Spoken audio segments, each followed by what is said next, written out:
अस्सलाम वालेकुम, मैं हूं अली सरवर। आप देख रहे हैं अलग खबर और मैं हूं अरसलान नईम। आज के प्रोग्राम में नाज़रीन हम गुफ्तगू करेंगे बजट के हवाले से। बजट अवाम दोस्त है या अवाम दुश्मन? यकीनन जिस तरीके से वफाक ने बजट पेश किया उसके बाद जो है वो सिलसिला जारी और सारी हो चुका है। अपोजिशन लीडरान की जानिब से भी शदीद बयानबाजी जारी है और इसके साथ साथ हम देखते हैं कि सूबाई सतह पर भी काफ़ी ज़्यादा तहफ़्फ़ुज़ात का इजहार किया जा रहा है। इस हवाले से आज प्रोग्राम में हम गुफ्तगू करेंगे बजट के हवाले से। और दूसरी स्टोरी जो टॉप स्टोरी है हमारी, उसमें हम गुफ्तगू करेंगे वफाक और सिंध के दरमियान मुतनाज़ा बयानात और जो सर्द मोहरी का शिकार सूरत हाल है उस पर गुफ्तगू करेंगे। जी अली। और इसके बाद तीसरी स्टोरी हमारी होगी। टॉप स्टोरी जो है वो तालीम और सेहत के हवाले से, क्योंकि तालीम और सेहत का बजट हमेशा ही हमारे यहाँ सबसे कम तवज्जो दी जाती है तालीम और सेहत के हवाले से, हालांकि प्रायोरिटी होनी चाहिए तालीम और सेहत। इसके अलावा बात करेंगे, ताज़ा सर्वे रिपोर्ट आ गई है एप्सोस रिसर्च कंपनी की कंज्यूमर कॉन्फिडेंशियल इंडेक्स की ताज़ा जो सर्वे रिपोर्ट है इस पर हम बात करेंगे। उसमें 75% पाकिस्तानियों ने महंगाई को पाकिस्तान का सबसे बड़ा मसला करार दिया है। इस पर बात करेंगे कि जी क्यों महंगाई सबसे बड़ा मसला है। इस गवर्नमेंट ने तो ये दावा किया था बजट पेश करने से पहले और बजट वाले दिन भी कि कोई नया टैक्स हम नहीं लगा रहे, तो फिर महंगाई किस तरह ऊपर जाएगी, इस पर भी तफसीली हम बात करेंगे। लेकिन सबसे पहले जिस तरह अरसलान आपने कहा, सबसे पहले हम बात करेंगे बजट के ऊपर जो 2021-22 का बजट पेश किया गया और जिसके हवाले से बहुत ज़्यादा दावे किए गए गवर्नमेंट की जानिब से कि जी कोई नया टैक्स नहीं है, इसमें आम पब्लिक के लिए क्या चीज़ें रखी गई हैं क्या नहीं है, इस पर हम बात करेंगे। और ये बात भी करेंगे जीडीपी 3.9 किस तरह हो गया, क्योंकि हमारे कुछ एक्सपर्ट हैं जो बहुत ज़्यादा करीब से इन तमाम चीज़ों को देखते भी हैं, समझते भी हैं और उनके सामने ही तमाम चीज़ें वो बताएंगे आपको कि 3.9 जीडीपी एकदम ग्रोथ रेट किस तरह बढ़कर 3.9 तक पहुंच गया। हालांकि उससे पहले अगर आप देखें तो वर्ल्ड बैंक, आईएमएफ और स्टेट बैंक की जो रिपोर्ट्स थी उनके मुताबिक 1.5 से लेकर 3 तक जाना था, यानी कि 1.5 से 3% तक जा सकती थी जीडीपी, लेकिन ये अचानक 3.9 या 3.9% तक अरसलान किस तरह बढ़ गई, ये बड़ा अहम सवाल है, सामने रखेंगे। और इस हवाले से कुछ हमारे जो तज्जियाकार हैं और जो कॉलम निगार भी हैं, बड़े मारूफ नाम है पाकिस्तान का, उनसे भी हम बात करेंगे और उनसे पूछेंगे, क्योंकि वो उन्होंने आज एक आर्टिकल भी रखा है और लिखा है जिसमें उन्होंने इस हवाले से बात की है। बिल्कुल। और अली, इस हवाले से अगर हम देखें तो बिजली की पैदावारी गुंजाइश को बढ़ाने के लिए, इसकी तरसील को बेहतर बनाने के लिए हुकूमत की जानिब से 118 अरब रुपए रखे गए हैं, जबकि जनूबी बलूचिस्तान के लिए 601 अरब रुपए की लागत से 199 मनसूबों की तकमील पर मुश्तमिल पैकेज जो है वो भी बनाया गया है। हुकूमत की जानिब से 20 अरब रुपए जारी करने का ऐलान भी किया गया है। यकीनी तौर पर हुकूमत की जानिब से काफ़ी ज़्यादा आदादोशुमार, ऐलानात, बयानात सामने आते हैं, लेकिन दर हकीकत वो मनसूबे जो है सिर्फ किताबों तक और लफ्जी बयानों तक और आदादोशुमार तक ही महदूद हो जाते हैं। आम आवाम की अगर मसाइल पर रोशनी डालें तो यकीनी तौर पर एक मजदूर की जो उजरत है वो 20,000 रुपये से ज़ायद रखने का फैसला, सिर्फ ये कहना कि जी 18 से या 16 से हमने 20,000 रुपये तक कर दी, बुनियादी तौर पर सवाल यहाँ पर ये जन्म लेता है कि एक आम आदमी अपना गुजर बसर कैसे करेगा। आज पंजाब का भी जो बजट है बाकायदा तौर पर तीसरा बजट पीटीआई की हुकूमत ने पेश कर दिया और अब हम देखेंगे कि कल सिंध में भी बजट जो है वो पेश होने वाला है। अली जी बिल्कुल, पंजाब ने बजट पेश कर दिया जी, उसकी भी हम हमारे पास न्यूज़ है और वो भी देंगे हम आपको। 2653 अरब का हजम है पंजाब के बजट का। और इस वक्त हमारे साथ टेलीफोन लाइन पर मौजूद हैं जी डॉक्टर मिर्ज़ा अख्तियार बेग, तज्जियाकार हैं, कॉलम निगार हैं, दानिश्वर हैं और साबिक़ वज़ीर आज़म यूसुफ़ गिलानी साहब के मुशीर भी रहे, बड़े करीब से इन तमाम चीज़ों को देखा और सीनियर सदर भी हैं चैम्बर ऑफ कॉमर्स के। उनसे बात करते हैं। उन्होंने आज एक आर्टिकल भी लिखा जंग अखबार में, बड़ा अखबार है पाकिस्तान का, और उसमें उन्होंने जीडीपी के हवाले से भी कुछ अहम चीज़ें लिखी हैं। अस्सलाम वालेकुम डॉक्टर साहब। जी वालेकुम सलाम, बहुत शुक्रिया, इतने अच्छे अल्फाज आपने मेरे बारे में कहे। नहीं सर, पूरा पाकिस्तान आपको जानता है माशाल्लाह और तमाम चैनल्स पर देखते भी हैं, पढ़ते हैं, बिलखुसूस हम तो आपकी हर तहरीर को सर बड़े गौर से सुनते भी हैं। सर आपने एक बड़ी एक अहम बात की जीडीपी के हवाले से कि जीडीपी गवर्नमेंट का जो ग्रोथ रेट था उन्होंने कहा जी 3.9 हासिल किया, जबकि बजट से पहले आईएमएफ, स्टेट बैंक या वर्ल्ड बैंक के भी जो तखमीने लगाए गए थे वो 1.5 से 3% तक थे। मैं चाहता हूँ सर थोड़ा इस हवाले से बताइए कि ये जीडीपी सर अचानक 3.9, गवर्नमेंट तो बड़े लुटियाँ डाल रहे हैं सर इस बात पे, बजट से पहले हमने देखा, तो ये आपने सर जो उस पर लिखा है तो क्या सिर्फ हम ये समझें कि जो रोशन डिजिटल अकाउंट था इसके जरिए जो पैसा आया सिर्फ उसकी वजह से सर ये 3.9 ग्रोथ रेट हो गया?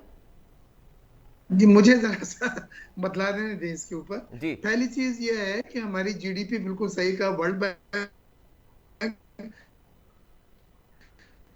और आईएमएफ की प्रोजेक्शन आखिर 3% थी। उसके बाद आखिर के दिनों में ये तकरीबन 3.9 या 4% एकदम से जो हुई है, उसकी मेन वजह यह है कि आखिर के चंद महीनों में मार्केट में पैसा अनएक्सपेक्टेडली आया है। पहले तो उसका जरिए ये था कि गेहूं की सपोर्ट प्राइस इन्होंने बढ़ा दी, 2,000 रुपए फी मन कर दी। उससे 1,200 अरब रुपए काश्तकारों को इजाफी मिला, 1,200 अरब रुपए। बड़ी रकम है उसके सर। बाद इस बार रिकॉर्ड टूट गया। हमारी जो 23 बिलियन होती थी वो 29 बिलियन के करीब पहुंच गई है, और 2.5 बिलियन माहाना डॉलर बाहर से आए। तो वो एक बहुत बड़ी रकम है जो फिर रेमिटेंसेस के जो फैमिलीज को भेजते हैं उन्होंने उससे चीजें खरीदी। जो मोटरसाइकिलें खरीद सकता था वो मोटरसाइकिल के ब्रैकेट में उसने प्रोक्योरमेंट की, जो छोटी गाड़ी कर सकता था उसने छोटी गाड़ियां ली, जिसने मकान बुक करा सकते थे मकानों में तेजी आई, सीमेंट सरिया ऊपर चढ़ा, और ये एक इकोनॉमिक एक्टिविटीज हुई। ये एक बात बड़ी वादा कर दूं जी कि जब भी सुपर प्राइस खाने पीने की अशिया की या ज़राई अजनास की बढ़ाई जाती हैं तो वो महंगाई का सबब बनते हैं। आपने ये देखा कि आटे की कीमत शूट कर गई।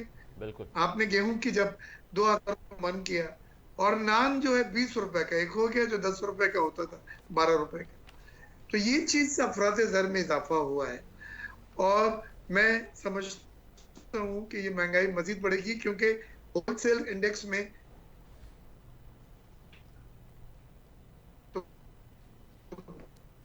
11 और 12 इंडेक्स, उसमें 9 और 9.5% अफराद बता रहे हैं। आते आते फिर रिटेल में भी उसको बढ़ाएगा, ये एक चीज है।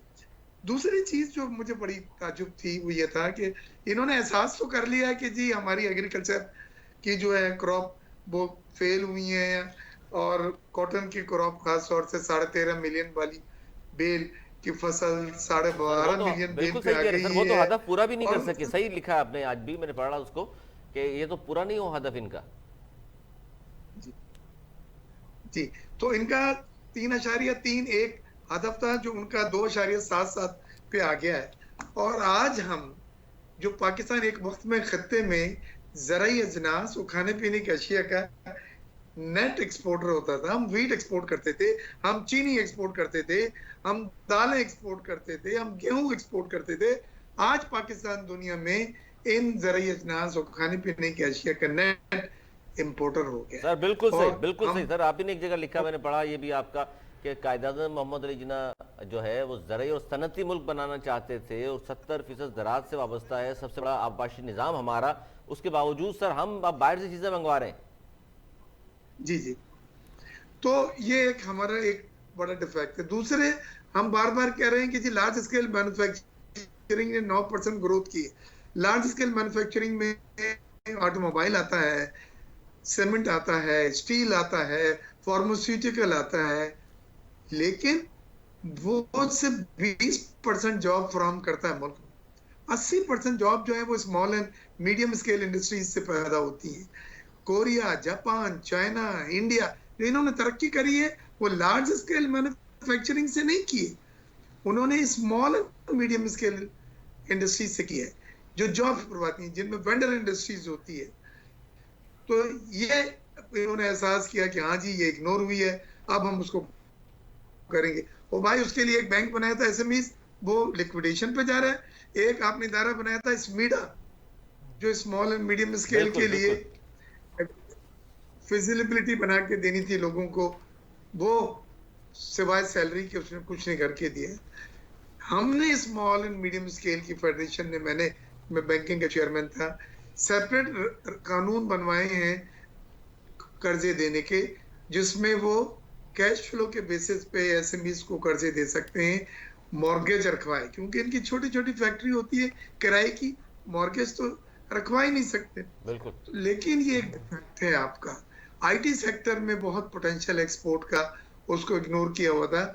हमने उन्हें बना के दिया कि दुनिया के 5 ममालिक जो आईटी में बड़े तरक्की कर रहे हैं वो क्या क्या दे रहे हैं। 10 साल के टैक्स एग्जम्पशन है, टैक्स क्रेडिट है, और दूसरी फैसिलिटी है। पाकिस्तान में क्या मिला? कुछ नहीं था। इस बार पहली बार 10 साल की उन्होंने इनकम टैक्स एग्जम्पशन दी। तो आपने तो खुद इन अहम शोबों को छोड़ा हुआ था, तो वो तो नीचे जाना ही था और वो हुआ। अब आप इसमें ये देखें कि जो चीज आपके और मेरे लिए आज के इस प्रोग्राम में सबसे अहम है वो ये है कि सर्कुलर डेट का इन्होंने जो प्लान पेश किया पेट्रोल और खत्म करने का या कम करने का, वो 6 से 7 साल है। तो भाई 2 साल बाद आपकी हुकूमत खत्म हो जाएगी, तो आप आने वाली हुकूमत के सर इसको डाल रहे हैं। आपने ये कहा कि हम ग्रोथ बढ़ाएंगे इंडस्ट्री की, वो बिजली की भूख होगी, फिर वो बिजली खरीदेंगे इन आईपीपी से। तो आज हम जो फिक्स चार्जेस दे रहे हैं बगैर बिजली खरीदे, फिर हमें बिजली खरीद के ये फिक्स चार्जेस नहीं देने होंगे। और अगर नहीं बढ़ी सनत की ग्रोथ, नहीं लगी सनतें, इसका एक मजबूत रोड मैप अपने आप भी देना है और ज्यादा से ज्यादा 1-2 साल में इसको आपने हैंडल करना है। इसी तरह उन्होंने public sector loss making organisation जो है, जिसमें पीआईए है, स्टील मिल है, बाबडा है, रेलवे है, जो पिछले 2 सालों में हुकूमत ने 1000 अरब झोंक दिए इनको चलाने के लिए। और उसमें कुछ इदारे ऐसे भी हैं जिनकी चिमनी से धुआं नहीं निकल रहा है, स्टील मिल बंद है। बंद है बिल्कुल। बिल्कुल सर, इदारे जो है वो काफ़ी ज़्यादा जो है वो जवाल की तरफ जा रहे हैं। फिर निष्कारी का भी इनकी जानिब से कहा जाता होता हुकूमत की जानिब से कि निष्कारी नहीं की जाएगी, चाहे वो ख्वाह वो पीआईई की अगर मैं बात करूं, ख्वाह वो मैं पाकिस्तान स्टील मिल की बात करूं। सर, ज़राअत के शोबे के हवाले से आपने बात की, वज़ीर-ए-आज़म इमरान खान का बयान सामने आता है कि बहुत मुश्किल सूरत हाल में काफ़ी बेहतर बजट हमने पेश किया। आपने बिल्कुल दुरुस्त फरमाया कि ज़राअत एक वाहिद शोबा है जिससे मुल्क की तरक्की वाबस्ता होती है। वज़ीर आज़म जो है वो किसानों की और काश्तकारों की बात करते हैं कि जी उनके लिए जो है बाज़ाब्ता तौर पर उन्हें जो है पूरे तरीके से अकोमोडेट किया जाएगा। ज़राअत के शोबे की अगर मैं बात करूं तो आपका कहना है कि मुसलसल तनज़्ज़ुली की तरफ जा रहा है और इस हवाले से बमुश्किल 3.31% के बजाय बमुश्किल 2.77% ग्रोथ हासिल कर सका है, जिसके बाद कपास की पैदावार भी 50% से कमी हुई है। तो सर, इसको आप कैसे देखते हैं कि बजाय बेहतरी का जो एक राग अलापा जा रहा है और हम वाज़े तौर पर देखते हैं कि 50% कपास की सूरत में कमी आना, जबकि पाकिस्तान सबसे ज्यादा कपास पैदा करने वाला मुल्क था। तो इस हवाले से आप क्या कहेंगे? देखिए, पहली चीज तो यह है कि क्यों ज़राअत में हमें वो तनज़्ज़ुली की तरफ जा रही है, क्योंकि इसकी फी एकड़ पैदावार खित्ते में सबसे कम हो गई है। इंडिया में 5 साल पहले जब मैं आपसे आज बात कर रहा हूँ, कॉटन पैदा होती थी 18 मिलियन बेल, आज 38 मिलियन बेल हो गई। फी एकड़ पैदावार बढ़ाई उन्होंने। फी एकड़ पैदावार कहाँ से बढ़ती है? आप नए बीज रिसर्च करके दें उनको, जैसे इंडिया बीटी कॉटन लिया है, आपने अद्वियात जो डालते हैं वो सब जाली है, अल्टरट्रेटेड है, बिल्कुल सर, वो मिलावट शुदा है। आप मिलावट से पाक अद्वियात दें, आप खाद दें उन्हें, तो फिर फी एकड़ पैदावार बढ़ती है। बीटी कॉटन एक बीज अमेरिका ने मुतारिफ कराया था, इंडिया ने उसको लेके अपने यहाँ लगाया और कॉटन की फसल को डबल कर लिया। हमने इस साल 3 मिलियन बेल्स इंपोर्ट की, जिसपे हमें $2 बिलियन खर्च करना पड़ा। तो आप टेक्सटाइल सनत को, जो कॉटन जिसका रॉ मटेरियल है, वो आप तो वो सनत को मार रहे हैं और फिर लोग खुद भी आप कॉटन के एरिया में कल्टीवेशन करने के बजाय वो जा रहे हैं गन्ने की पैदावार, क्योंकि वहां पे शुगर वालों का, मिलों वालों का प्रेशर है सियासी तौर पे कि जी गन्ना लगाएं ताकि गन्ना ज्यादा पैदा होगा तो गन्ना सस्ता होगा। मैं जो बात कह रहा था मेरी जरा से दूरी रह गई, एक आधा जुमला कह के उसको पूरा करूंगा कि ये public sector loss making organisation के लिए प्रपोज कर रहे हैं कि एक कमेटी बनाएंगे और वो इनको निचकारी या तश्कील नौ करी। वो भाई 3 साल के बाद अब कमेटी बन रही है और उस कमेटी को तो मैंडेट नहीं है, मैंडेट को सिर्फ प्राइवेटाइजेशन कमीशन को है कि वो निचकारी कर सकती है। आप ये भी कि आने वाली हुकूमत के लिए छोड़ के जाएंगे।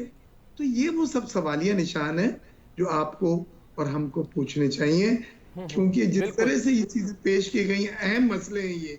बिल्कुल सर, ये बहुत अहम मसला है। हुकूमत ने आइंदा माली साल के लिए टेक्सटाइल की एक्सपोर्ट का जो हदफ है वो $20 अरब और मजमूई एक्सपोर्ट का जो हदफ है वो $35 अरब रखा है। यकीनी तौर पर ये गैर यकीनी लगता है। आप क्या समझते हैं जो वफाकी हुकूमत ने जो आदाद शुमार बताए हैं, जो एक यकीनी तौर पर हदफ रखा है, आप समझते हैं कि वो अचीव कर सकेगी? देखिए, मैं एक बात आपसे पूछता हूँ, हदफ तो आप $100 बिलियन का रख सकते हैं, बिल्कुल। और आप रोड मैप तो दें किस तरह हासिल करना चाहते हैं। अच्छा सर, इसीलिए और आपने टेक्सटाइल का इसको गैर हकीकी कहा है। टेक्सटाइल का, मुझे जरा सा ये बात कंप्लीट करने दें। जी। टेक्सटाइल की आपके मैक्सिमम प्रोडक्शन $13 बिलियन है, और वो बढ़ के नहीं दे रही पिछले 5 सालों में। टोटल एक्सपोर्ट हमारी पिछले 5 सालों में $25 बिलियन से नहीं बढ़ी, 21 और 23 के बीच में रही, नवाज शरीफ की हुकूमत में भी, और 24 थी सर, बिल्कुल 24 थी, बिल्कुल ऐसे ही, ये भी लगभग इतना ही है। वो 25 बिलियन थी जब पीपीपी ने हुकूमत छोड़ी थी। आप 35 कैसे कर लेंगे? वो रोड मैप तो दे दें, किस शोबे में आप समझते हैं कि कैसे हुकूमत जो है बाज़ाब्ता तौर पर एक हदफ जो है वो सेट कर लेती है, इस पर क्या कहेंगे?